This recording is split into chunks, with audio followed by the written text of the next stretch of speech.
Damn, son, where'd you find this? Welcome to episode 30. Big 30. 30. Of the Fly Route Podcast. I am your host, Anthony, a.k.a. Tony Playboy, a.k.a. Parked Gasol. And I'm joined here by one of my best friends, DeMarcus. You got any AKAs for yourself today? Nah, I'm good. Not today. All right, look. I want to say first and foremost, the exclusive content that we teased last week is out this week. Check it out on our YouTube channel. We hope you all like it. We want to hear all your thoughts on it, where you think the quarterbacks are going to go. Second, do you remember when this used to be a football podcast? Well, yes. It's all in the name. Right? Luckily for us, next week we will be a football podcast once again as we start our coverage of the NFL draft. We are going to give you the Fly Routes mock draft next week. Teasing it now. We're super excited. Now, we have an exciting show for you all today. We are going to get into the story about Paul Pierce being fired from ESPN. We are going to dive into a large update on the DeShaun Watson story, give you the run pass option where we give you the biggest headlines in sports and news of the week and let you know whether we are going to run with them or pass on them, and talk about some troubling tropes and characteristics that we see once again surrounding black quarterbacks in the 2021 NFL draft. Last but not least, a big ballers bouquet to Patty Mills. The Fly Route Pod. The Fly Route Pod. The Fly Route Pod. The Fly Route Pod.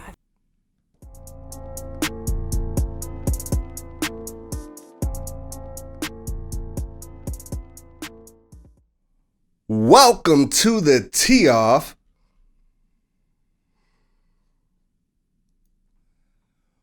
Welcome to the Tee-Off. Ooh, spill that tea, sis. This is how we like to start our show off. We like to spill some tea on our favorite athletes and some of the crazy situations they get themselves into. This week's Tee-Off victim is none other than Paul Pierce, the truth, right?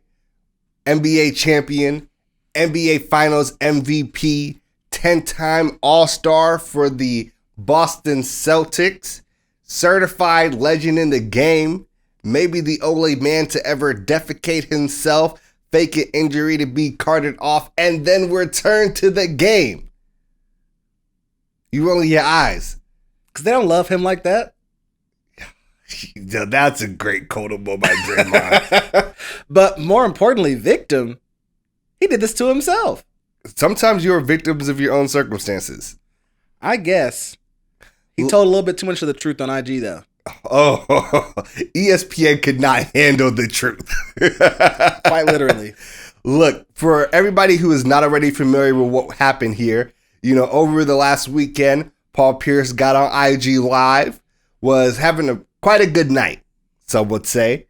Jealous. He was playing poker with his boys. He had the yak in one hand, the blunt in the other. And of course, and this episode should honestly be named The Revenge of the Booty Cheek Particles. Because they back. Because the Booty Cheek Particles are back claiming another man's job. I think the Booty Cheek Particles might actually be what got him fired. I honestly think so too. So if y'all don't know, he's blunt in one hand, yak in the other. He's going nuts. He's pointing the camera up and getting the angle right so you can see all the booty slapping everywhere. He's talking to some woman named Monica. Monica, you can make a lot of money tonight. Yo, you that type of nigga at the strip club where you hit up a stripper or exotic dancer or sex worker, whoever Monica is, because we don't know who Monica is. And you be like, yo, you should be here right now. You can make a lot of... That's a Drake bar. Drake has done that. That's a Drake bar. You can make a lot of money tonight. Yeah, Drake had a whole song where he's like, I could come through and pick you up and make a lot of money tonight. Look, facts. And we know Drake loves him some strippers and porn stars. So And Paul Pierce is no different. no. No different. Unfortunately, Paul Pierce works for ESPN, who is a sub company of the Mouse. Disney. And that's not how Disney rolls. No, it's a nice family company. It is a nice family company that do not acknowledge the existence of strippers. I'm pretty sure they all have morals clauses in their contract. I don't even think it has to be strippers. It's just like anything that we disagree with. You rocking the new collabs, the Satan collabs from Nike. You The gotta Lil go. Nas X ones? Yeah, you gotta go. Like, why? It's offensive to whom? I don't know, but somebody our who delicate somebody who pays sensibilities. us. Yes, to somebody that pays us. So he's going, look, honestly, Bradley Beal had the best comment on this, and he was like, Paul forgot to hit that close friends on IG before he sent it off. And look, this sucks for Paul Pierce. He's fired. Paul Pierce, like, he honestly, he did his job quite well as an analyst. He was good at his job. Does it suck I think it sucks more for us as fans than it does for Paul Pierce, because now he can do that every night and not have to worry about it. His money is set. I'm sure. Well, I know he made a lot of money as a player. Mm-hmm. I'm sure over the last few years at ESPN, he came on at 2017. I think he was doing some playoff commentary. People loved it. They brought him back full time. And you got to think, if that's the situation, they gave you a nice little bag to come through, because apparently whoever they had was not getting it done. And honestly, hopefully, we all know Paul Pierce isn't hurting for money, but if he is, the adult website Cam Soda, and no, this is not a plug, has offered him a job as their first ever NBA analyst for $250,000 a year.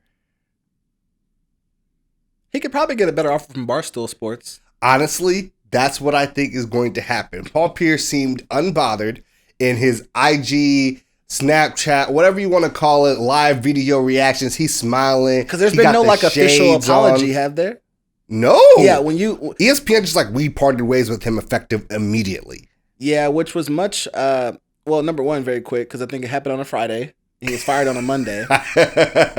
But second, he'd be fine. Like, no, it's just funny. He said bigger and better things are coming. A lot of people are doing this conspiracy theory thing where they're like, Paul Pierce has actively tried to get out of his contract with ESPN so he can do his own thing, bring his own media take on things. Maybe it's under Barstool. Maybe it's just his own imprint. Like many people have. JJ Redick is a person that has shown like you can just have your own imprint as a former.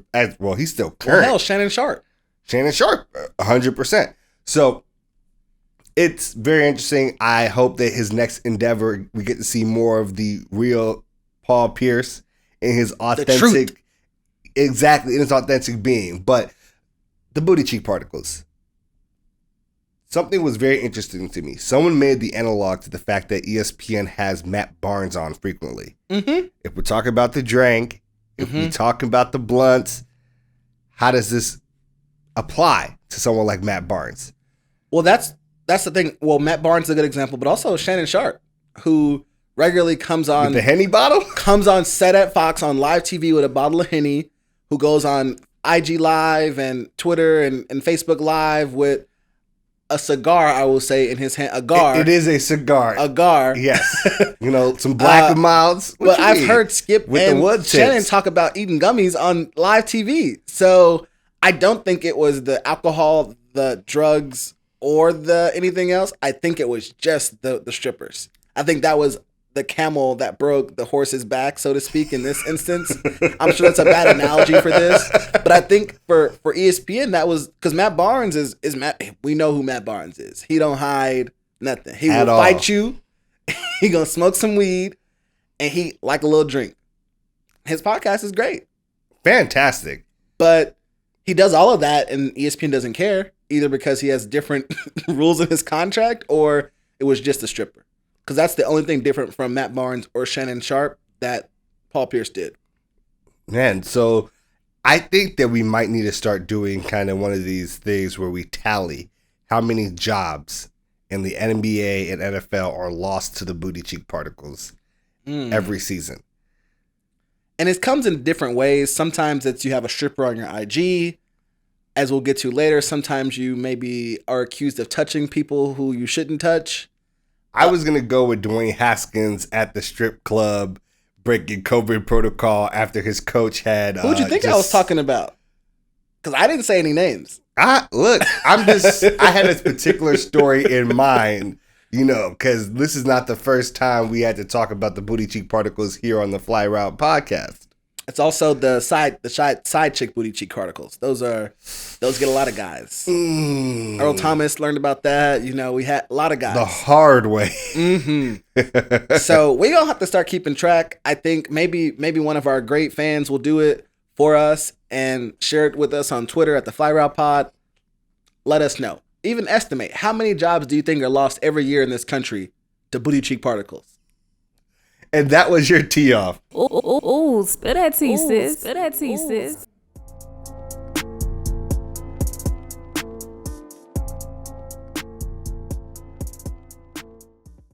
All right, I want to switch gears real quick.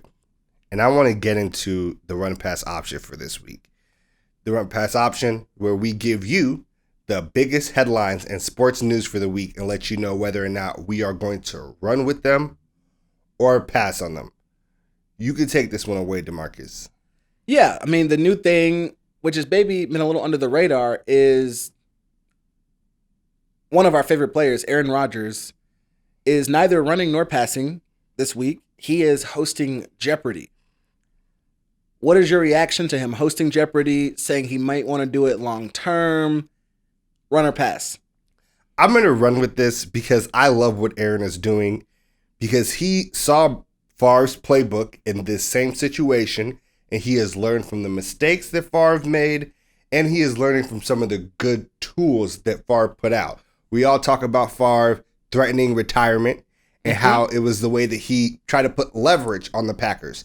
And I think doing Jeopardy!, his little 2-stint guest episode spot, and he was on the Pat McAfee show, and that he was like, I would really want to do it full term going forward. And before he says this is really important, is he's actually talking to Pat about how Pat made his transition into media from sports earlier than most people would have expected, while he still had some tread on the tires and people thought it would be crazy for him to do so. He said that he admired that move right before he says, and I would like to do Jeopardy! Full time. I am saying this now. It is very clear to me that this relationship between Aaron Rodgers and the Packers is not going to end on a positive note. That is the slowest car crash I've seen happen in a long time, but we're going to move on down to Carolina, where the Panthers made a huge trade with the Jets for Sam Darnold. I believe they gave up something like a 2, a 4, and a 6th, which for a quarterback that you think could be great is fantastic. What is your take on this for the Panthers? Are they a better team, a worse team? Is this good for Darnold to rebuild his confidence? Run or pass? Run. I love this trade for everybody involved, right? I love this trade for Sam Darnold. He gets out of the dysfunction that was New York. He gets with a new coach, Matt Rule, with a wide receiver one that he already has a ton of chemistry with, and Robbie Anderson, who had 1,000. Yeah, the Jets should have kept. He had a 1,000-yard receiving season in New York. He gets that receiver back. He has C-Mac as his running back. This is the most talent that this man has ever seen on an NFL field that wasn't on the other side. Or at USC. Well done. I love this for him. I like this for Carolina. He's not expensive, and he has a higher ceiling than what they have now and could solve their problems going forward long term. This could be a Drew Brees-esque arc for him in his second stop. And I like this for the Jets. I mean, quarterback clarity, always good. They get some picks back.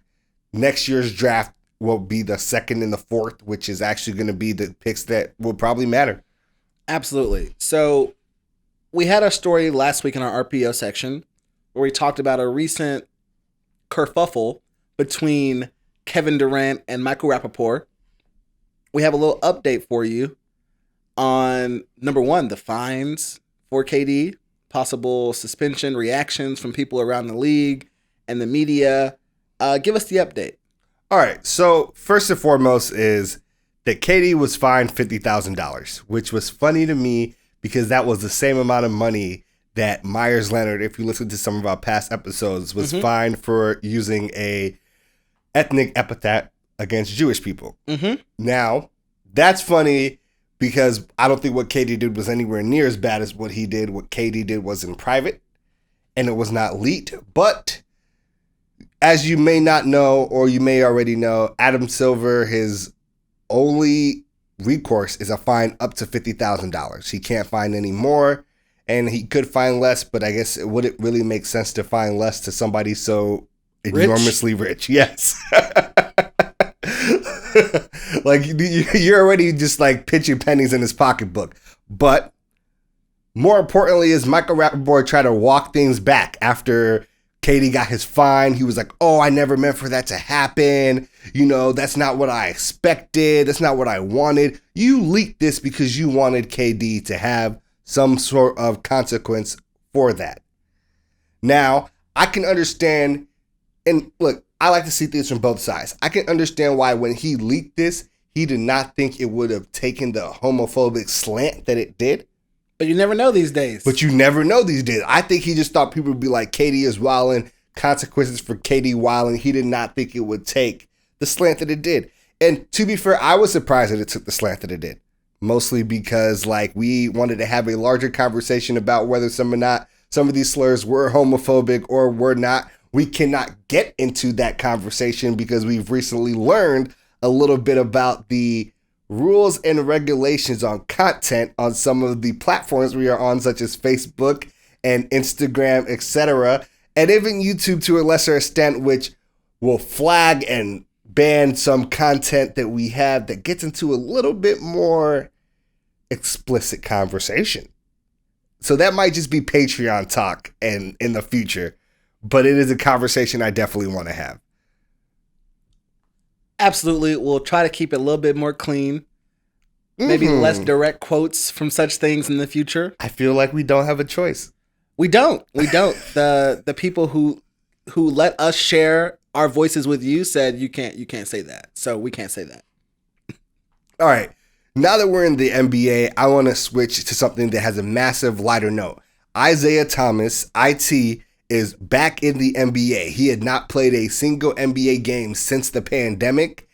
For a lot of us, that might be something that we're doing something for the first time since the pandemic. The last time he played was the 3rd of February in 2020. He is now on the Pelicans. He played his first game, got 10 points in 25 minutes. The first thing I want to do is just like give it up for IT for getting back in the league.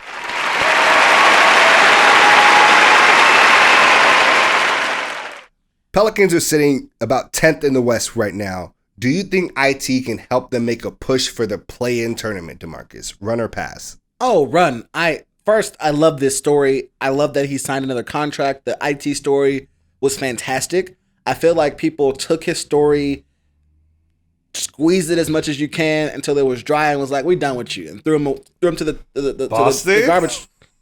Yes, Boston, who he played for on a tore up hip after his sister died on like a broken tooth or something. All of that, and they're like, "We good, fam. We got Gordon Hayward and we got Kyrie, and we see you later. You'll be fine." And he never really got a chance after he got back from the injury. Like he was on the Cavs, etc. But arguably he was still recovering from the injury. He was not all the way back yet. And then he didn't get another chance really. And so number one, it's a great story. Number two, yeah, I think he can help the Pels. Not to mention that he played pretty solidly for not playing in over a year. He's obviously been hooping at home. But secondly, the Pels are already trending in the right direction. Lonzo's looking much, much better. There was a lot of talk for a while about Lonzo being a possible bust, and Lonzo's now shooting the three. He was like 50% from the field the other night. Zion's going crazy. I think adding IT a little bit of veteran experience and leadership, along with the 10 to 12 points he can throw in, can certainly help them out. Okay. Well, I want to stick with talking about the NBA playoffs real quick. The Atlanta Hawks are 4th in the East. They have went 12-4 since Nate McMillan took over the head coaching position job in Atlanta. Do you think the Atlanta Hawks are being slept on right now? Run or pass? I'll run on the Hawks. I don't think that they are being slept on. I think they are, a young team who's doing really well right now. But to put things in perspective, they're the 4th seed in the East right now with the record of 27-24. The 8th seed, right, who's the kind of bottom before you get into the play-in area, is the Celtics, who are 25-26. And so they're only a couple games out of being out of it. And so I don't think that we're sleeping on them. They're a couple games up. They're in the 4th spot, which is good. They would solidly be a playoff team today. They got to hold on for a few more weeks, and they'll be there. And it's only once they are there if they can make some noise, which I don't think they're not gonna make any noise. It's not gonna happen. Right now, they could have the Hornets in the first round if seeding stays locked. Yeah, I don't think it's gonna stay locked. That's my roundabout way of saying that. Okay. I think it changes, and I think they're out in the first round. But I think it's a good success for that team to say we're getting better because we were in the playoffs. All right. I also want to note that Nate McMillan, since taking over that job, has had them 12-4 after being unceremoniously fired from the Pacers last year after being offered and accepted a contract extension through this current season. Yeah, that was trashed by the Pacers, and they shouldn't have done that. Yeah. Pacers are 9th right now in the East. All right, so last but not least, let's stick to talking about some 4th place stuff.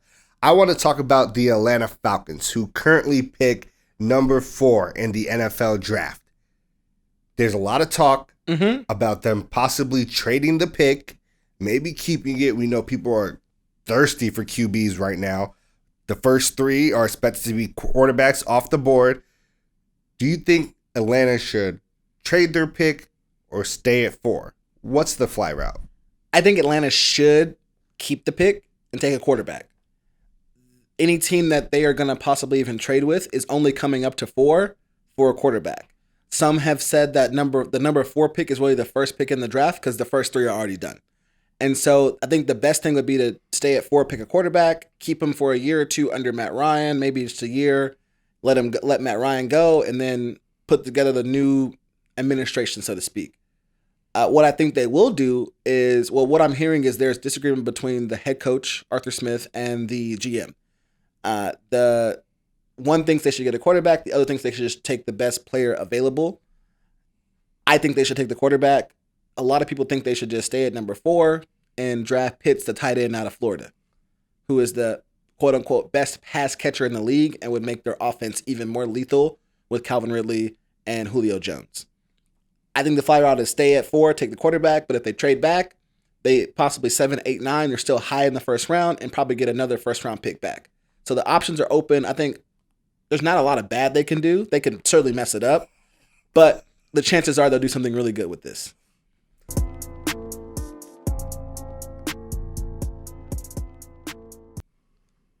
Let's switch gears a little bit. Okay. We're in our draft talk already, and I want to talk about particularly the tropes that black quarterbacks have been facing going into this NFL draft. It's not an uncommon thing. It is not something that is new, but there's a consistent devaluation that comes to these quarterbacks when we finally get to the media cycle, wanting to chew them up and spit them out and talk about them a ton. And codes are the best way that this has been explained, talked about, at least in front of me.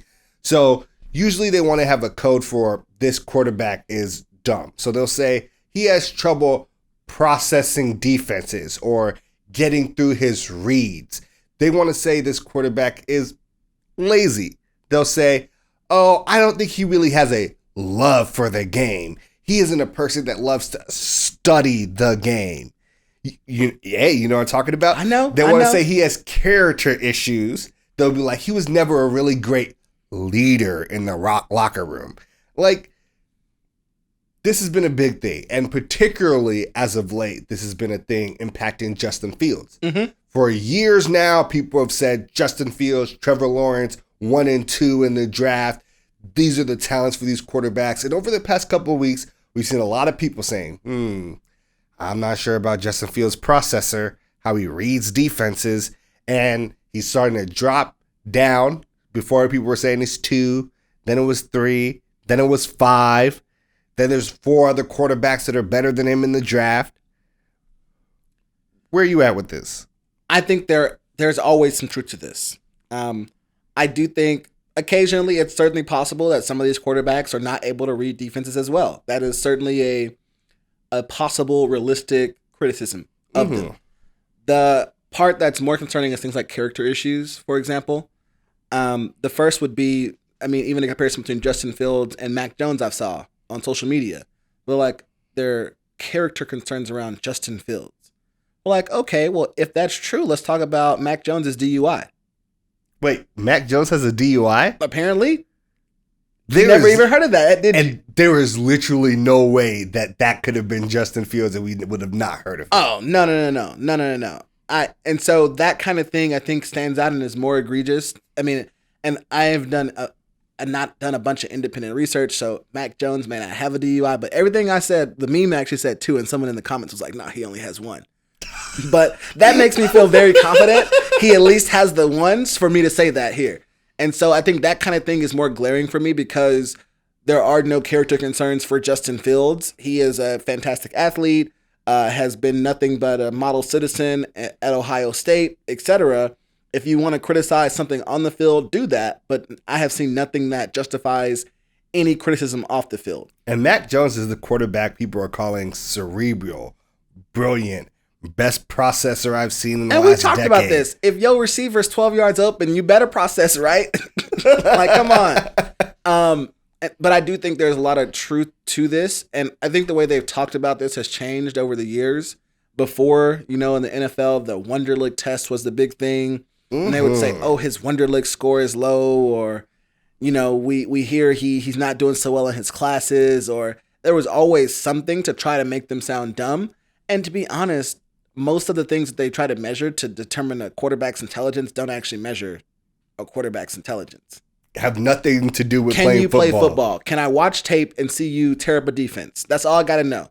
And if that's what we're doing, there's no black quarterback who I've seen who has not been good at that. So much so that when given the chance to compete at a fair level, there are now more black quarterbacks in this league than ever. I am 100% with you. And I think we actually are seeing black quarterbacks flourish because sometimes racial bias can be a double-edged sword. Mm-hmm.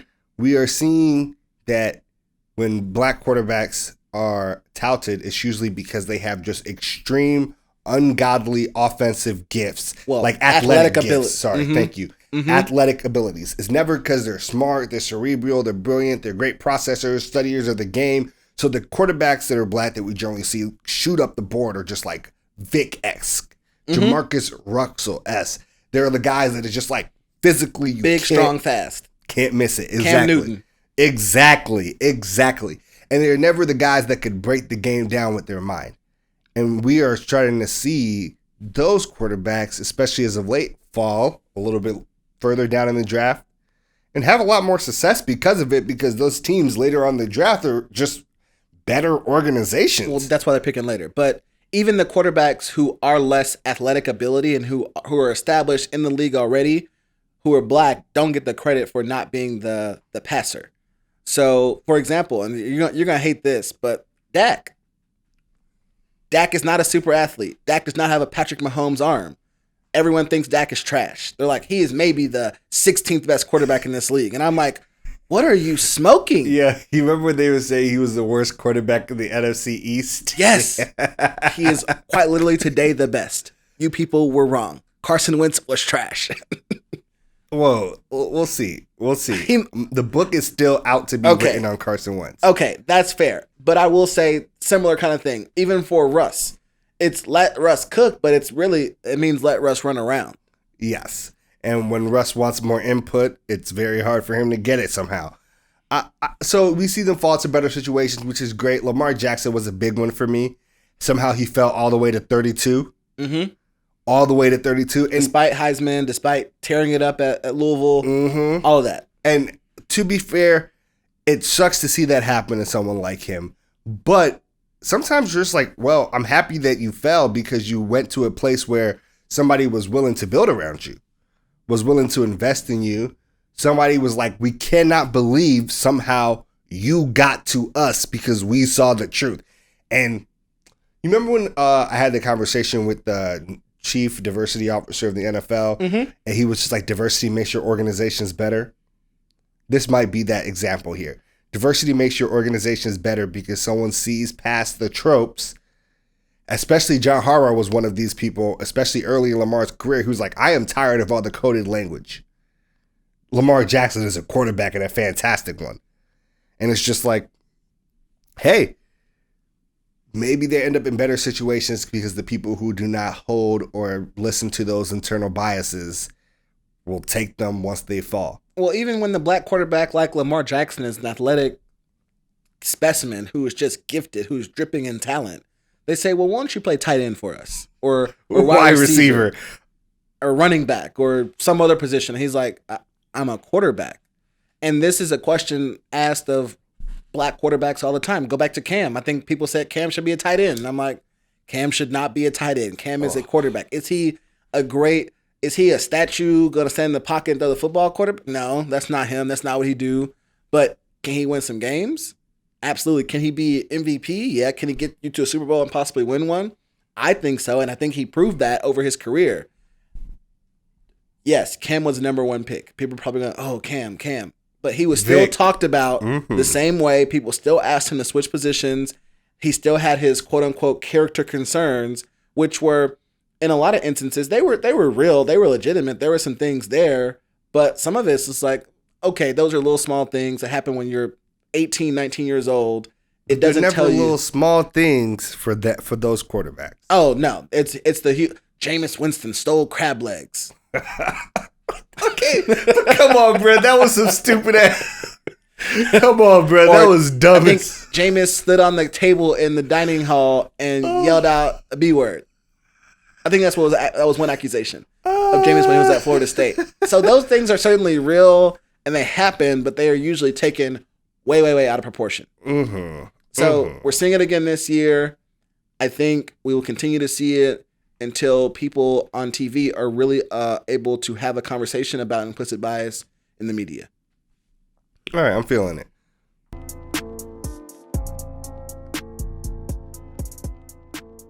Y'all is Tony Playboy. We are going to get into a update on the DeShaun Watson case. We've seen all the messages that we are getting. A lot of things are moving quickly on this case, but we finally feel like it's a good time to break down a lot of the major changes in the case. Yeah, a lot more of the story has come out. You know, we try not to comment too much until we have what we feel is a good portion of the truth. And until the actual civil trials start, this is as much as we're going to get. So I'm going to run you through a kind of quick list of updates, get your reaction to some of these things, get your takes, etc. So the first thing is the case now has a face.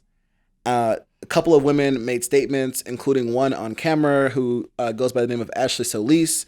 She said, quote, I got into massage therapy to heal people, to heal their minds and their bodies, to bring peace to their souls. DeShaun Watson has robbed me of that. He took that away from me. He tainted a profession in which I take enormous pride.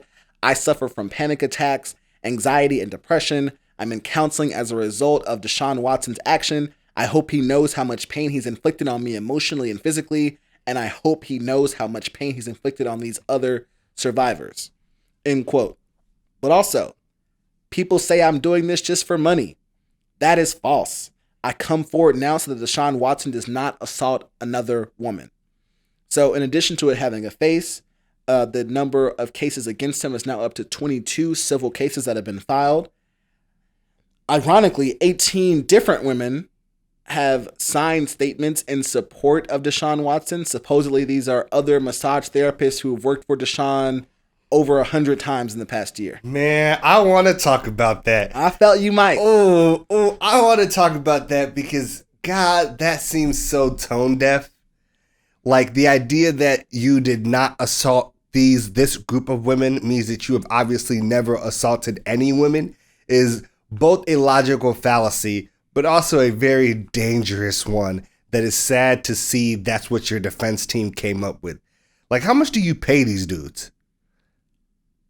I'm assuming 6 figures, but I think let me finish, because then I thought that, and then I saw the comments on all these things, and people are legitimately being like, these 18 women came forward. There's no way DeShaun Watson could have done this. And then I was shocked. I was like, oh, this has worked for a larger sample size of the population than I literally thought was possible. And maybe I'm the stupid one. that's what I was going to say. So there's 2 things to point out here. The first is this is a civil case, or we'll get to at least this part is a civil case. And so the burden of proof is much lower. They call it the quote unquote, the preponderance of evidence, i.e. think of it as you only got to prove 51% of the truth, that it's more likely to happen than it didn't. Versus criminal, it's always beyond a reasonable doubt, which is you got to basically lock it up like 95% chance they did it. And so that's the first thing. The second thing is in that kind of case of a civil case where it's preponderance of evidence, the character witnesses can be a huge sway, not just for the outcome of whether or not the jury thinks he did it. Because like you just said, a lot of people do think these things work. If they're like, oh, you got 22 who say you bad and I got 18 who say you good, well, I don't know. So you might not be bad. I'm not saying that, but what I'm saying is it does work, and that in these kind of cases, that will also make an impact on if he is found to be culpable of any damages. So if they think that he may have done it, but it was something, I don't know how the jury's going to think. I'm not going to be on that jury, but that could be a huge factor as well. Interesting. One of these 18 women has some controversy surrounding her now. Apparently, there were some leaked Instagram messages and text messages of hers that seemed to say that she knew DeShaun Watson was actually doing things that he was not supposed to do to these women, and his name was getting around. Mm-hmm. And she has defended herself. She has defended her statements that he has not changed, and says that these comments are actually linked to another massage therapist he worked with who leaked his phone number on IG. And she was actually saying you need to be careful of those people, not these people need to be careful of DeShaun Watson. Now, we don't know the truth behind any of this. And of course, like, we hope everybody gets justice. If justice needs to be served to these women, then we hope they get it. But if justice needs to be served to DeShaun, we too hope he gets it. And I think we're going to see a lot of back and forth dirty play on these people's names now that they have come out. Well, for months. Yes. This is going to go on for a long time. Like, the people that were just like, I can't understand why all these women want to be Jane Does and they don't want to come out and list their names. Less than 24 hours after Ashley's, what her last name is, Solis came out, and as basically the public face, she gave a video impact statement of these allegations. She has started getting harassment, threats all over social media, etc. And you see that it is really not safe for victims of domestic violence, especially against high-profile athletes. I'm gonna stop you. It's not safe for women. Sexual assault, yes. It's not safe for women, period. I don't care what they've done. Men online are crazy. There are, for example, we both went to UT Dallas. Yes. At one big nerd school, people love their video games, their anime, etc. One point we had a speaker coming through, a female gamer, right, who was going to come to the campus and speak. And people who are into this story, they know her name, etc. It's not important for this. There were so many threats online of, I'm going to kill you if you come and say this, I'm going to shoot you. They canceled the event.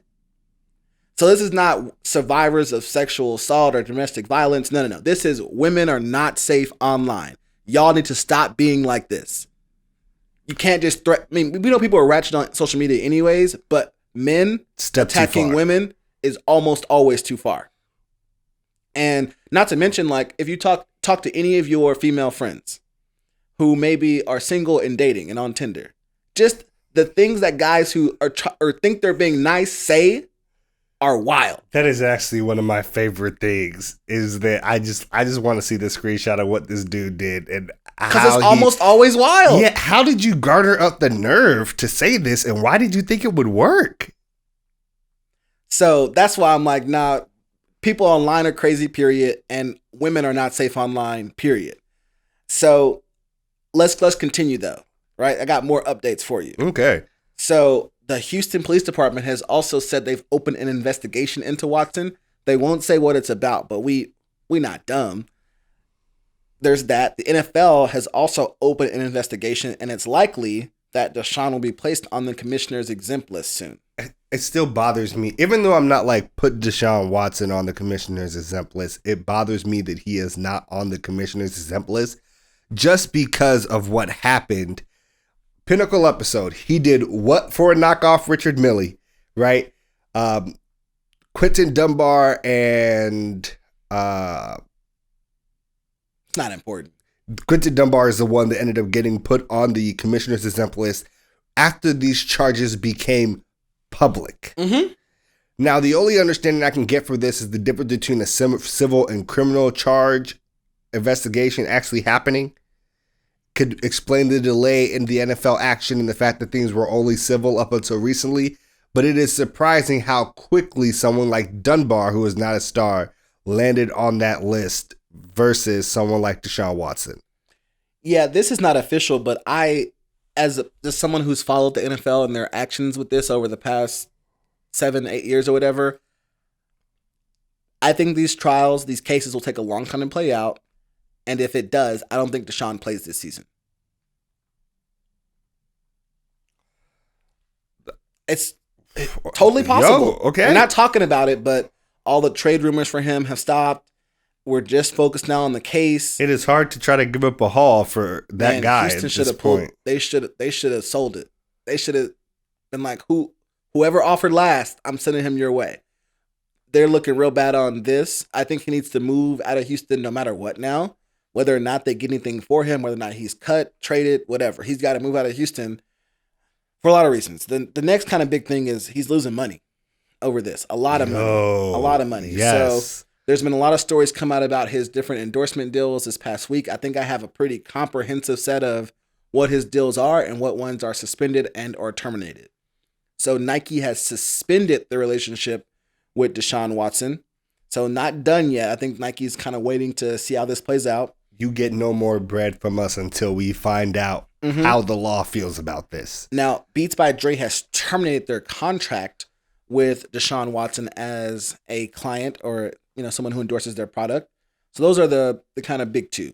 The next set are a couple who had deals with him that were expired and possibly were going to work out future deals, but both the energy company Reliant and the Texas grocery store chain H-E-B both said that their expiring deals will not be renewed with him. And there are some other endorsements that kind of were waiting for the other shoe to drop. So his other deals include deals with Rolex. So I don't know about that one. I think they're a little bit more slow to act. I think that will eventually drop though. And then DeShaun also is a partner in a cheesesteak restaurant called Lefties near NRG Stadium in Houston. And so those are probably the other shoes to drop here in the next few weeks to months. Okay. Did you know that Ashley Solis was actually the defendant that was offering a settlement before they brought the case public and actually filed it? Yes. That was the other two things. So there was the offer before the public case. And we talked about that, I think, a little bit the first time we did this story about a month ago. Because DeShaun made a statement about them coming to him first. For $100K. Before we knew there were 21 other women. Yes. And the second thing is, I believe, at least, and the police are investigating, but I think at least one woman has gone to the police and filed charges. I just don't think it's official and public yet, but I believe that is the case. Okay. I just want to be clear that her lawyers have not denied this settlement request was made. And in fact, they're just saying that the existence of the settlement request in no way means that we are lying, that she is not telling the truth, and that our case is not valid, which is something that is A, true, and B, needs to be kept in mind as we continue to hear these proceedings develop and play out. Yeah, it's important to think about this in a legal context, not a social context, because it's not the lawyers in this are operating on the legal context and what's normal for them. And going to someone for a settlement offer before it goes public is totally normal. And we should all reserve judgment until we hear more information. All right, facts.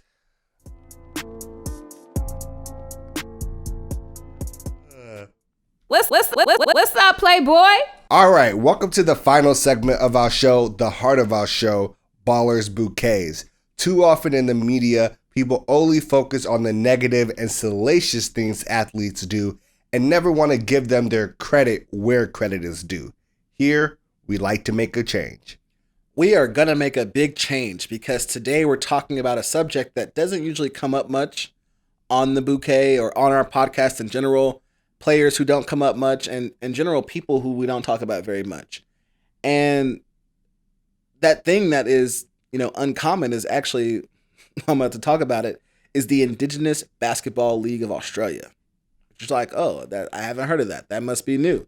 Well, that's because it is new. It was recently founded by San Antonio Spurs star and, of course, one of the most famous Australian athletes, Patty Mills.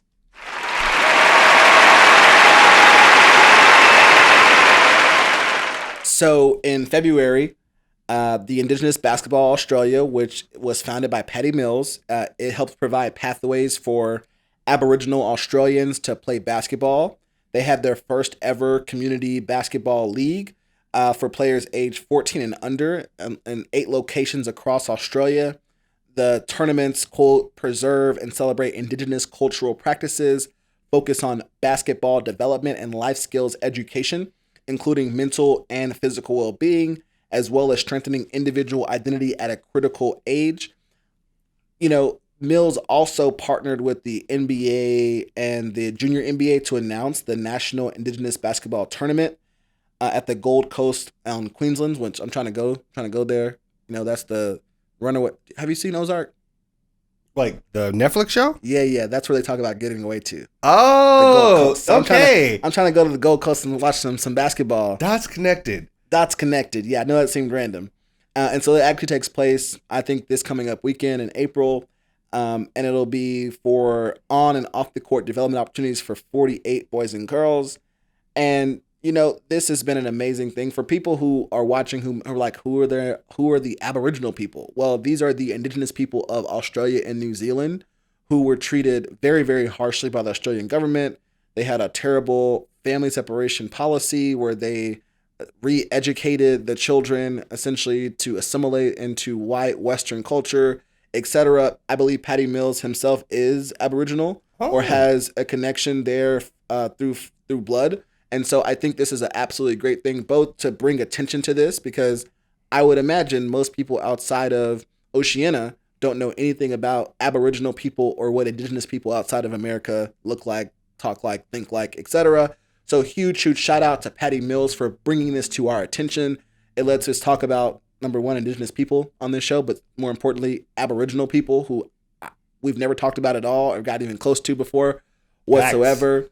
And, he got, in February, the NBA Community Cares Assist Award for his efforts for starting this league. And so he's going to bring more attention to it, and also gave a bigger donation of $10,000 to it from the Kaiser Permanente Foundation. And so this is fantastic for everyone in Australia. Number one, it's more hoops. That's never bad. Basketball is trying to go global. It is doing very well at going global. And more hoops, finding more talent. Because like we said, diversity makes things better. Well, we can't know who's great unless we're casting the widest net possible. Imagine if we never found Patty Mills or Kyrie Irving or whomever. Ben Simmons, etc. Those are 3 amazing players who, in my opinion, when we all get said and done, you will not be able to tell the story of the association without saying anything about those 3 men. And so we got to cast a wider net. Patty Mills is helping us do that, helping us, help more people share the love of hoops. If nothing else, hooping is good physically. It's exercising, but it's fun. But also, it's some people's safe place. And so I am happy that Patty Mills could help provide another safe place for young children who may be going through something. So that is our Ballers Bouquet for this week. Maybe you want to start your own basketball league. It's almost summertime. We got vaccines. Why not? Go do it. It can't be bad. Worst you're going to do is like sprain an ankle and you be good. So that was our Ballers Bouquet. We'll see you next week. The Fly Route Pod. The Fly Route Pod. The Fly Route Pod. The Fly Route Pod. All right. That is it for episode 30 of the Fly Route Podcast. As always, we want to thank each and every single one of you for taking the time out of your day to rock with us. We appreciate you dearly learning and growing with us. We love all of your feedback. We've loved getting the DMs. I think almost 2 or 3 of the segments that have come out, someone has sent us a message about, put it on our radar. Our exclusive YouTube content that's coming out or is basically out by now. You can go to YouTube. You'll find it. It's on there right now. Was listener submitted. Shout out to Eric from Zone 6. We appreciate you. We will see you next Friday. I'm going to go ahead and ask again. I am once again asking for your help. I need more Bouquet stories. Tell me where to shine a light on people doing good things. Let us know on Facebook, Instagram, or Twitter at the Fly Route Pod. The Fly Route Pod. The Fly Route Pod. The Fly Route Pod. The Fly Route Pod. We want to thank you all for taking the time out of your day to listen to this video. Did you know that this video is part of a larger Fly Route podcast? Look us up wherever you watch podcasts. We are on Spotify, Apple Music, everywhere. Take the time, subscribe. We appreciate you. While we have you here, don't forget to like this video and hit that subscribe button. And while you're at it, don't forget to hit the notification bell. Otherwise, you will miss some of our YouTube videos. That's just the way YouTube works. And don't forget to follow us on Facebook, Twitter, and Instagram at the Fly Route Pod.